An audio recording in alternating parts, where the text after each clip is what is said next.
अभूतपूर्व, अद्भुत, रोमांचक और मनोहारी उसकी छटा को समेटती रेडियो डायरी, जिसके पन्ने खुलते हैं हर रविवार शाम 5:30 बजे गोल्ड पर। पूर्वोत्तर डायरी। पूर्वोत्तर डायरी में एक बार फिर आप सभी का स्वागत है। स्वीकार कीजिए चंद्रिका जोशी का नमस्कार।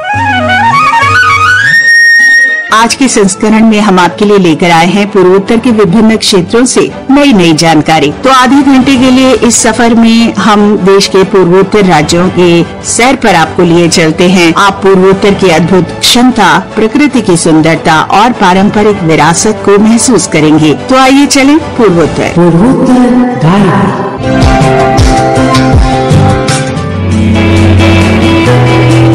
आइए चलें अरुणाचल प्रदेश।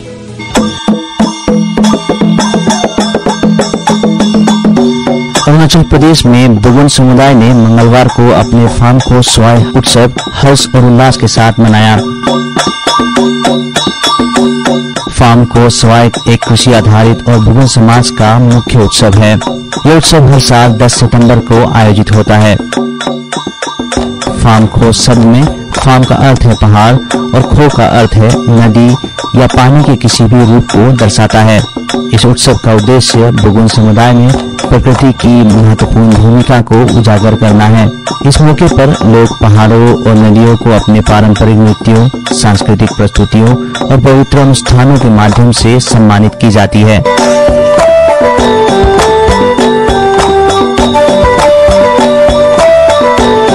फार्म खो स्वाय सिर्फ एक उत्सव नहीं है, यह बुगुन जनजाति की वन्यजीव संरक्षण के प्रति गहरी प्रतिबद्धता को भी दर्शाता है।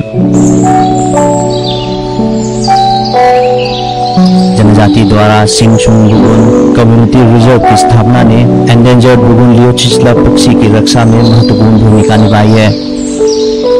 इस संरक्षण प्रयास ने उन्हें 2018 में प्रतिष्ठित भारत जैव विविधता पुरस्कार प्राप्त करने में मदद की। फार्म खो स्वाय उत्सव बुगुन जनजाति की अपनी भूमि के प्रति गहरी जुड़ाव और उनके स्थायी सांस्कृतिक प्रथाओं की याद दिलाता है। यह उत्सव बुगुन जनजाति की समृद्ध परंपराएं, संरक्षण के प्रति अधिक प्रतिबद्धता और वैश्विक पर्यावरण संरक्षण में योगदान को दर्शाता है। नॉलेज डायरी के लिए मेरा केस दोले, आकाशवाणी समाचार, ईटानगर। इस सप्ताह पेरिस पैरालंपिक खेलों के समापन के बाद खिलाड़ी स्वदेश लौटे हैं। इस बार खेलों में भारतीय टीम ने बेहद शानदार प्रदर्शन किया और देश को गौरवान्वित किया है। भारतीय दल में मणिपुर के खिलाड़ी एथलीट होकाटो हुटेजो सिमा ने पुरुषों की F57 शॉटपुट स्पर्धा में 14.65 मीटर के अपने करियर के सर्वश्रेष्ठ थ्रो के साथ कांस्य पदक जीता। दीमापुर के 40 वर्षीय होकाटो पैरालंपिक खेलों में शॉटपुट के लिए कांस्य पदक जीतने वाले नागालैंड के पहले पदक विजेता बन गए हैं। चीन में हुए एशियाई पैरालंपिक खेलों में 13.94 मीटर के अपने सर्वश्रेष्ठ थ्रो के साथ कांस्य पदक जीतकर उन्होंने इतिहास रचा था और वर्तमान में वे दुनिया में 7वें स्थान पर हैं। काटो होटोशी सेमा ने पहली बार राष्ट्रीय पैरा एथलेटिक्स चैंपियनशिप में भाग लिया था और स्टैंडिंग शॉटपुट में स्वर्ण पदक जीता। तब से उन्होंने पीछे मोड़ कर नहीं देखा और 6 साल के छोटे से अंतर में उन्होंने 9 राष्ट्रीय पदक और 3 अंतर्राष्ट्रीय पदक जीते हैं। 9 असम रेजिमेंट के हवलदार होकाटो ने 2002 में नियंत्रण रेखा पर एक ऑपरेशन के दौरान परोदी सुरंग में अपनी पैर खो दिया था। होकाटो का जन्म 26 दिसंबर 1983 को हुआ था।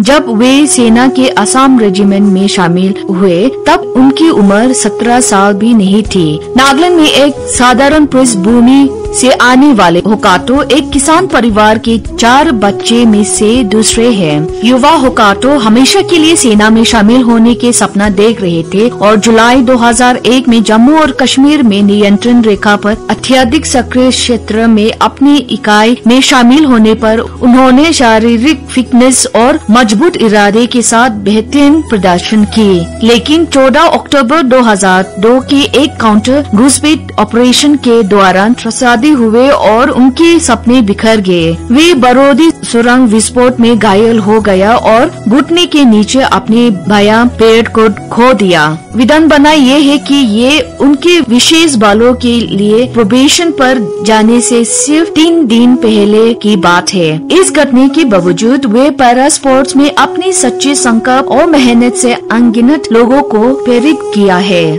उनके उपलब्धि के बाद नागालैंड सरकार ने पेरिस पैरालंपिक गेम्स 2024 में पुरुषों के F57 शॉटपुट प्राथमिक कांस्य जीतने के लिए पैरालंपिक विजेता हुकाटो हितोशी को 1,50,00,000 रुपए का नकद पुरस्कार देने की घोषणा की है। ये घोषणा मुख्यमंत्री निफिरियो ने की। मुख्यमंत्री ने कहा कि हुकाटो नागालैंड के पहले ओलंपिक पदक विजेता है, इसलिए राज्य सरकार उन्होंने अर्जुन पुरस्कार देने के लिए भारत सरकार से उनके नाम की सिफारिश करेगी। श्री रियो ने कहा कि राज्य सरकार रक्षा मंत्रालय के समक्ष उनकी प्रोन्नति के मांग भी करेगा। नागालैंड से पूर्वोत्तर डायरी के लिए असोनियो।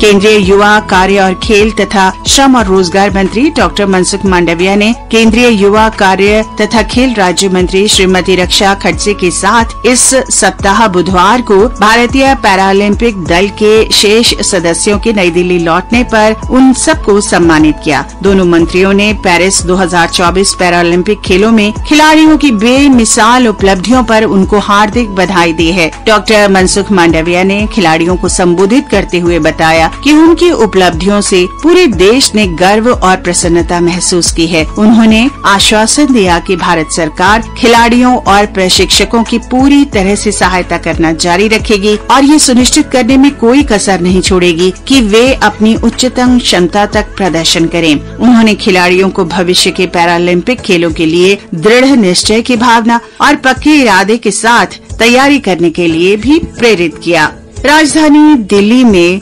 प्रधानमंत्री नरेंद्र मोदी ने भी पेरिस पैरालंपिक खेलों के लिए गई भारतीय टीम से मुलाकात की और उनके अनुभव साझा किए। प्रधानमंत्री ने खिलाड़ियों का उत्साहवर्धन किया और कहा, सिर्फ मेडल नहीं, मेडल से ज्यादा आप माहौल बदल रहे हैं।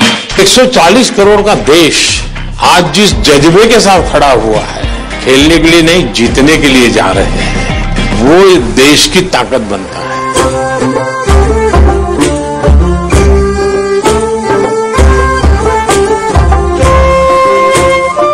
पूर्वोत्तर क्षेत्र विकास मंत्रालय डोनर भारत सरकार के अंतर्गत आने वाले उत्तर पूर्व के हस्तशिल्प और हथकरघा विकास निगम लिमिटेड NEHHDC ने अभी हाल ही में जर्मनी से प्रत्यक्ष रूप से अपने एरी रेशम के लिए प्रतिष्ठित ओकोटेक्स प्रमाणन सफलतापूर्वक प्राप्त कर लिया है। ये उल्लेखनीय उपलब्धि न केवल इस क्षेत्र की पारंपरिक शिल्प कौशल को बढ़ावा देती है, बल्कि एरी सिल्क को वैश्विक स्तर पर मान्यता प्राप्त सतत कपड़े के रूप में भी स्थापित करती है। हमारे संवाददाता की ये रिपोर्ट सुनते हैं। एरी सिल्क दुनिया भर में प्रसिद्ध एकमात्र शाकाहारी रेशम है, जहां अन्य रेशम के लिया कोकून के अंदर कीट को मारा जाता है, वहीं इसके बदले यहाँ कीट को स्वाभाविक रूप से कोकून से बाहर निकलता है और इसे हमारे उपयोग के लिए पीछे छोड़ देता है। यह नैतिक और पर्यावरण के अनुकूल प्रक्रिया एरी सिल्क को सबसे अलग बनाती है, जिससे ये कपड़ा उद्योग में करुणा और स्थिरता का प्रतीक बन जाता है। यहाँ आपको बताते चलें कि रोकोटेक्स प्रमाणन एक कठोर मानक है, जिसमें वस्त्रों पर हानिकारक पदार्थों की मौजूदगी के लिए परीक्षण किया जाता है और पर्यावरण के अनुकूल परिस्थितियों में उनका उत्पादन किया जाता है, और ये एरी सिल्क के लिए एक महत्वपूर्ण कारक है। यह उपलब्धि असम में जीआई टैग के उत्पाद के रूप में रेशम की स्थिति को और मजबूत करती है, साथ ही इसकी प्रामाणिकता को और क्षेत्रीय महत्व को उजागर करती है।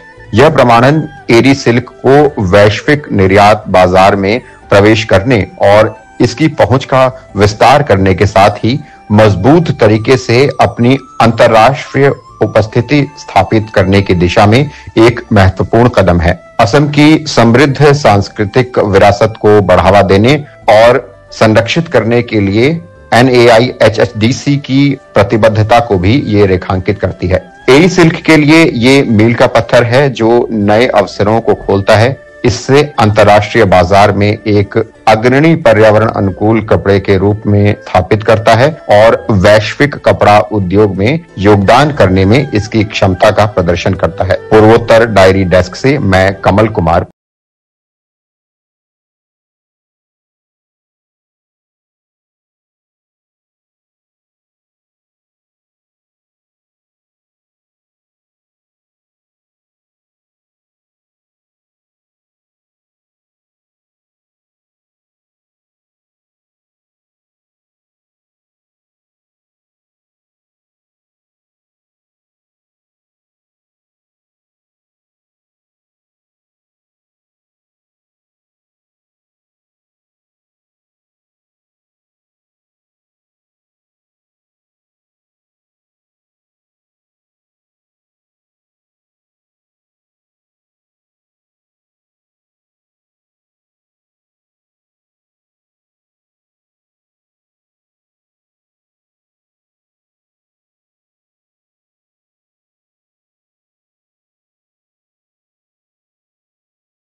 पारित किए हैं।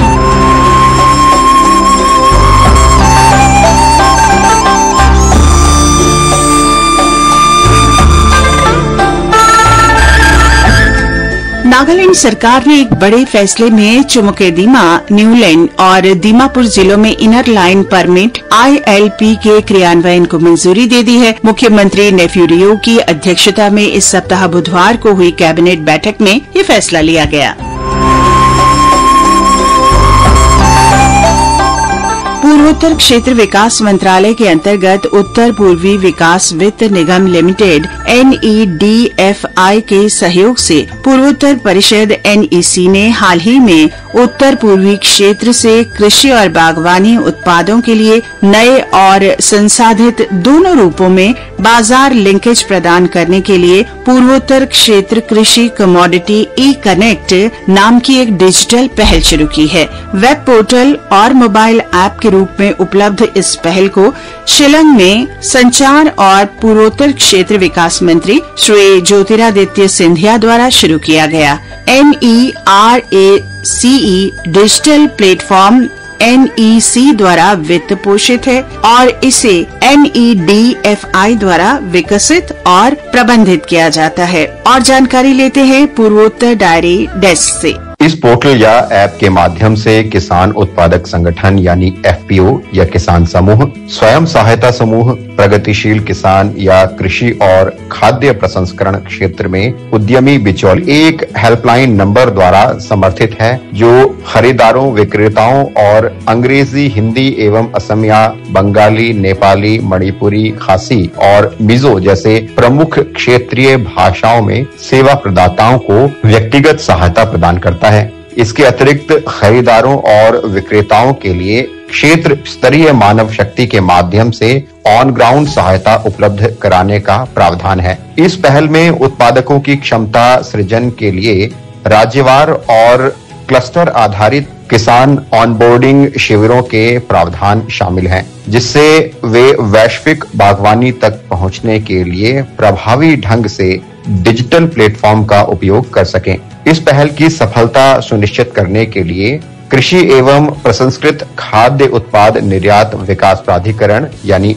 एपिडा मसाला बोर्ड, उत्तर पूर्वी क्षेत्रीय कृषि विपणन निगम लिमिटेड, उत्तर पूर्वी क्षेत्र सामुदायिक संसाधन प्रबंधन सोसाइटी और लघु कृषक कृषि व्यवसाय परिसंघ के साथ साथ राज्य सरकार के विभागों के बीच सहयोग का भी प्रावधान है। इसमें प्रमुख रूप से उच्च मांग वाली विदेशी और प्रीमियम कृषि बागवानी फसलों को बढ़ावा देकर उत्तर पूर्वी भारत की अनूठी कृषि क्षमता का लाभ उठाना शामिल है। साथ ही उत्पादकों को खरीदारों के साथ सीधे बातचीत करने में सक्षम बनाना, उनके उत्पादों के लिए उचित मुआवजा सुनिश्चित करना है। इसके साथ ही उत्पाद उत्पादकों और एक बड़ा उदाहरण पेश करते हुए 50 वर्षीय बिजनेस मैनेजमेंट के प्रोफेसर जयंत महाजन भारत की सीमाओं पर साइकिल चलाकर लोगों में जागरूकता फैला रहे हैं।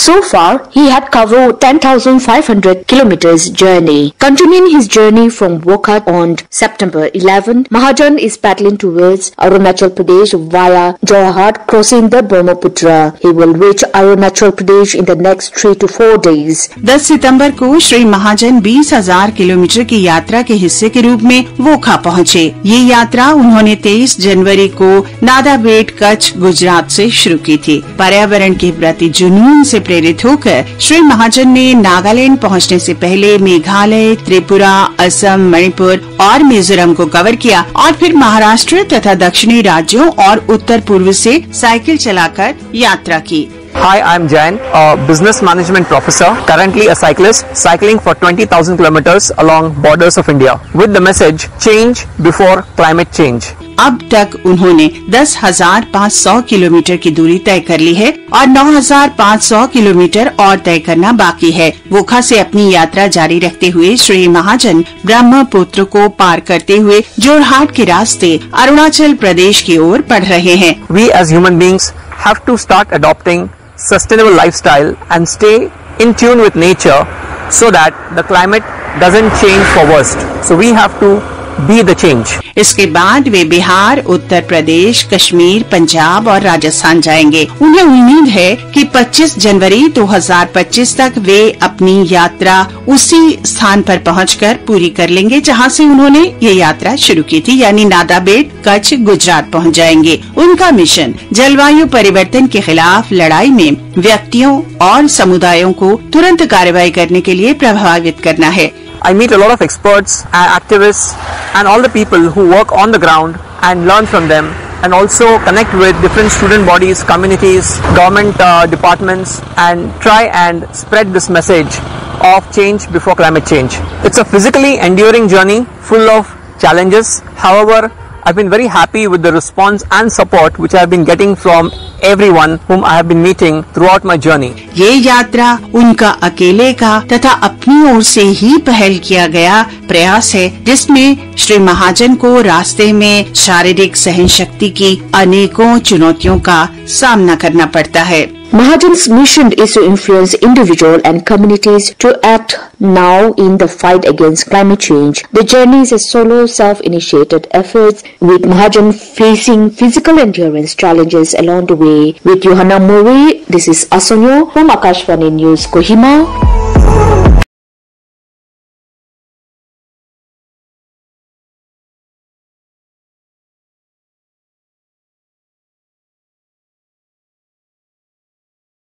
रिपोर्ट भेजी है। जयंत महाजन महाराष्ट्र के पुणे से साइकिल चालक है। वहाँ एक पर्यावरणविद भी है जो ग्रह बचाओ और जलवायु कार्रवाई के लिए साइकिल अभियान चला रहे हैं और वहाँ बुधवार को इम्फाल पहुँचे। उन्होंने लोगों से जुड़ने और हमारे वनों, भूमि, वायु और जल निकायों की रक्षा के बारे में जागरूकता बढ़ाने के उद्देश्य से जनवरी 2023 से गुजरात के कच्छ के नादाबेट से साइकिल अभियान शुरू किया था और पूरे भारत में 20,000 किलोमीटर की दूरी तय की। अब तक उन्होंने गुजरात, तमिलनाडु, पश्चिम बंगाल, झारखंड, असम, मेघालय और अब मणिपुर को कवर किया है। आकाशवाणी समाचार पूर्वोत्तर डायरी से बात करते हुए पर्यावरणविद जैन ने कहा कि उनका मिशन जलवायु परिवर्तन पर संदेश फैलाना, जलवायु कार्रवाई और सांस्कृतिक संरक्षण पर जागरूकता पैदा करना है। उनका उद्देश्य जलवायु परिवर्तन के खिलाफ ठोस कार्रवाई को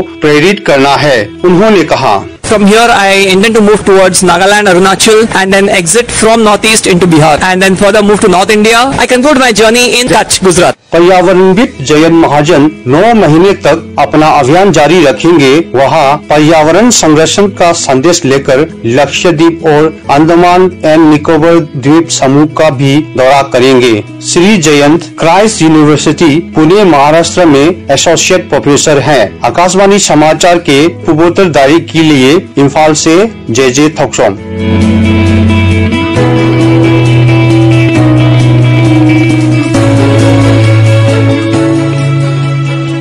और अब बात त्रिपुरा की। त्रिपुरा राज्य की राजधानी अगरतला के पास नरसिंहगढ़ में पीएम श्री नवग्राम स्कूल ने प्रभावी शिक्षण और सीखने के लिए डिजिटल परिवर्तन को अपनाने का एक अनूठा तरीका सफल तरीके से लागू करके दिखाया है। नवग्राम स्कूल ने राज्य के कई अन्य स्कूलों के लिए एक मिसाल भी रखी है। राष्ट्रीय शिक्षा नीति 2020 शिक्षा में सूचना और संचार प्रौद्योगिकी यानी आईसीटी की भूमिका पर बल देती है। इस नीति में शिक्षा प्रणाली में आईसीटी को एकीकृत करने के लिए कई पहल शामिल की गई है।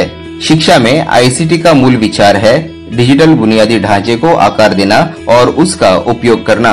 इसे देखते हुए पीएम श्री नवग्राम स्कूल के अंग्रेजी के एक शिक्षक निलॉय सरकार ने छात्रों को विषय को आसानी से समझने के लिए पढ़ाने और उनके लिए तकनीक का इस्तेमाल करना शुरू कर दिया। उन्होंने कक्षा 12 के छात्रों को अंग्रेजी भाषा सीखने के लिए पावर पॉइंट प्रेजेंटेशन तैयार किए, जिससे डिजिटल परिवर्तन की दिशा में एक नई शुरुआत हुई। आखिरकार वर्ष 2021 में राज्य शिक्षा विभाग ने सुनिश्चित किया कि इस विशेष स्कूल में स्मार्ट कक्षाएं शुरू की जानी चाहिए। हाल ही में शिक्षक दिवस के अवसर पर समारोह के दौरान त्रिपुरा सरकार ने सूचना प्रौद्योगिकी श्रेणी में सर्वश्रेष्ठ स्कूल का प्रतिष्ठित खिताब इस स्कूल को दिया और पुरस्कार जीतने वाले पीएम श्री नवग्राम स्कूल ने बिल्कुल साफ तौर पर बड़ी प्रगति की है। शिक्षा के साथ प्रौद्योगिकी की एकीकृत करने वाले इस स्कूल ने ऑडियो विजुअल और एनिमेशन आधारित शिक्षण विधियों का लाभ उठाते हुए 473 स्मार्ट कक्षाएं संचालित की है। इस दृष्टिकोण ने हमें बताया गया कि इस प्रयोग ने छात्रों के बीच बहुत अधिक ध्यान और समझ भी आकर्षित की है। यह संस्थान स्कूल शिक्षा विभाग की प्रमुख परियोजनाओं जैसे प्रोजेक्टर, स्मार्ट व्यू बोर्ड, प्रज्ञान टैबलेट पीसी और आईसीटी और एटीएल टिंकरिंग लैब के विकास के माध्यम से स्मार्ट कक्षाएं लागू करने में अग्रणी रहा है। सीखने को और विषय की समझ बढ़ाने के लिए कक्षाओं को स्मार्ट क्लास रजिस्टर में सावधानी पूर्वक दर्ज किया जाता है। कुणाल शिंदे, आकाशवाणी समाचार अगरतला से पूर्वोत्तर डायरी के लिए। पूर्वोत्तर के अष्टलक्ष्मी राज्यों में प्रत्येक की अपनी अनूठी संस्कृति, परंपराएं और भूगोल है। इन राज्यों में कुछ रोचक तत्व इस तरह से हैं, जैसे अपने चाय उद्योग के लिए असम को जाना जाता है, जो दुनिया की बेहतरीन चाय का उत्पादन करता है। काजीरंगा राष्ट्रीय उद्यान का घर भी असम है, जो यूनेस्को की विश्व धरोहर का स्थल है और एक सींग वाले गैंडों की आबादी के लिए जाना जाता है। अरुणाचल प्रदेश एक बड़ा राज्य है और यहाँ कई तरह के जातीय समूह और भाषाएं हैं। चीन के साथ अंतर्राष्ट्रीय सीमा साझा करता है। प्राकृतिक सुंदरता का अद्भुत नजारा यहाँ देखा जा सकता है, जिसमें तवांग मठ भी शामिल है, जो देश के सबसे बड़े बौद्ध मठों में से एक है। उधर नागालैंड अपनी जीवंत जनजातियों, संस्कृतियों और त्योहारों के लिए प्रसिद्ध है। हर दिसंबर में हार्नबिल महोत्सव का यहाँ आयोजन होता है, जिसमें नागा जनजातियों के पारंपरिक संगीत, नृत्य और शिल्प का प्रदर्शन किया जाता है।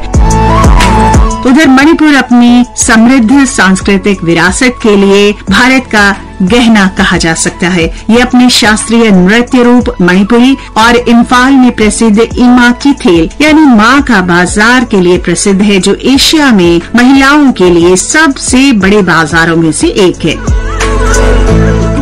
मिजोरम की बात करें तो ये राज्य अपनी हरी भरी पहाड़ियों के लिए तो प्रसिद्ध है ही, साथ ही जीवंत त्योहारों के लिए भी जाना जाता है। मिजोरम का पारंपरिक बांस नृत्य है, जिसे चेराव कहा जाता है। ये एक लोकप्रिय सांस्कृतिक प्रदर्शन है और ये राज्य अपनी उच्च साक्षरता दर के लिए भी जाना जाता है। त्रिपुरा की बात करें तो राज्य का समृद्ध इतिहास है और विभिन्न संस्कृतियों के मिश्रण का ये राज्य दावा करता है।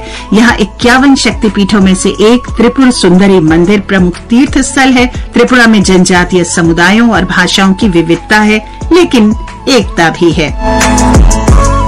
मेघालय की बात करें तो मेघालय, जिसे मेघों का आलय यानी बादलों का निवास कहा जाता है, दुनिया के सबसे समृद्ध जैव विविधता वाले क्षेत्रों में से एक है।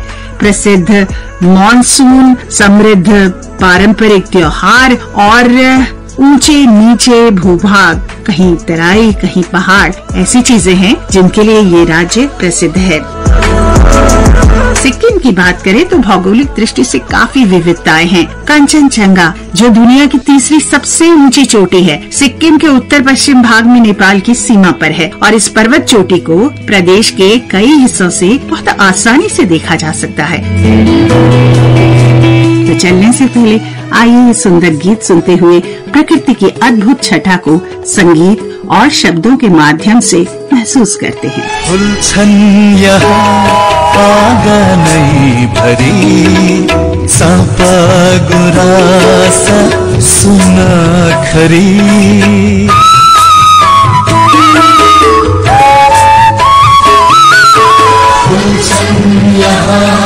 आंगनै भरी सापा गुरासा सुनखरी। तो अब आपसे अनुमति लेनी होगी। अगले सप्ताह आपसे फिर मुलाकात के लिए उपस्थित होंगे, लेकिन हम आपको ये भी बता दें कि हम हमेशा ये जानना चाहते हैं कि कार्यक्रम आपको कैसा लगता है। आपके सुझावों और प्रतिक्रिया का हमें हमेशा ही इंतजार रहता है। आप हमें इस पते पर ईमेल कर सकते हैं airnsdtalks@gmail.com।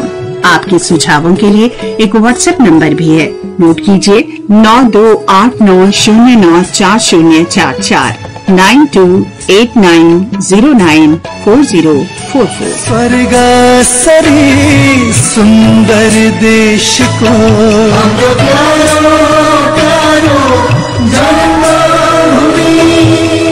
इसके साथ ही अब अनुमति दीजिए। आलेख और संकलन चंद्रिका जोशी, तकनीकी सहायक दानिश जैदी।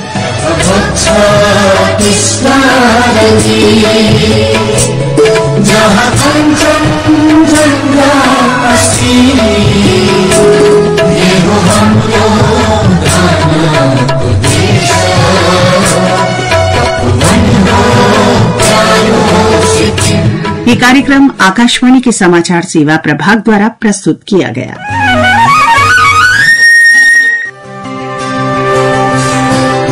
उत्तर पूर्व अद्भुत, रोमांचक और मनोहारी, उसकी छटा को समेटती रेडियो डायरी, जिसके पन्ने खुलते हैं हर रविवार शाम 5:30 बजे गोल्ड पर। पूर्वोत्तर डायरी।